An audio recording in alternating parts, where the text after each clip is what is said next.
Paramount Global, the parent company of CBS News, has agreed to pay $16 million to settle a lawsuit filed by US President Donald Trump over a segment aired on the news magazine show 60 Minutes.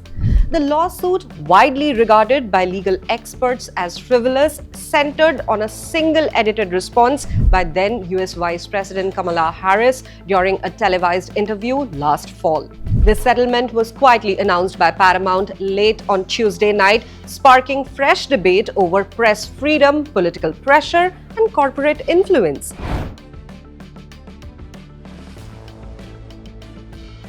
The settlement amount includes legal fees and costs but does not go directly to Trump. Instead, it will be earmarked for his future presidential library, echoing a similar $16 million settlement at Disney's ABC, paid to Trump last December in a separate case. Importantly, Paramount emphasized that the deal does not include any apology or admission of wrongdoing.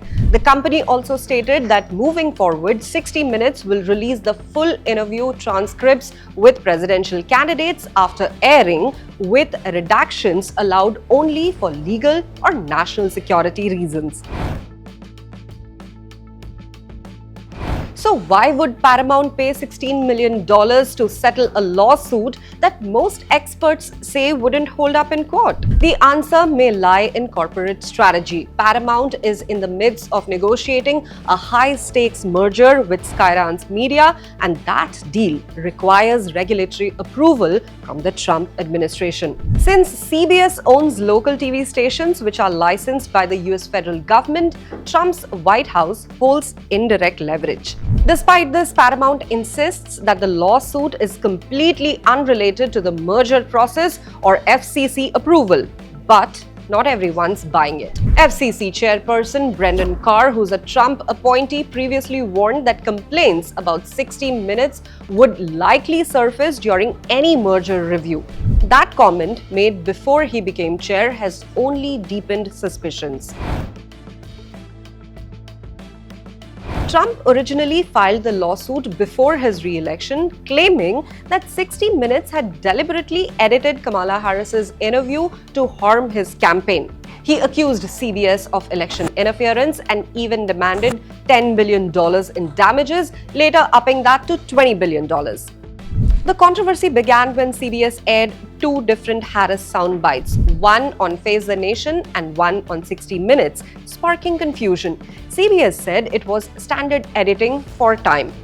But under pressure from the US Federal Communications Commission, it eventually released the raw tapes and transcripts, which showed nothing improper. Still, Trump used the moment to claim election fraud and rail against the media. Legal analysts overwhelmingly called the lawsuit meritless and political. Now let's take a look at the bottom line. In the end, Paramount's decision to settle rather than fight the lawsuit to its conclusion has raised serious concerns. While the company avoided a courtroom battle, critics argue it sets a dangerous precedent, suggesting that powerful political figures can pressure media companies through regulatory threats and walk away with millions. For now, Trump walks away with a political win and another $16 million towards his legacy project.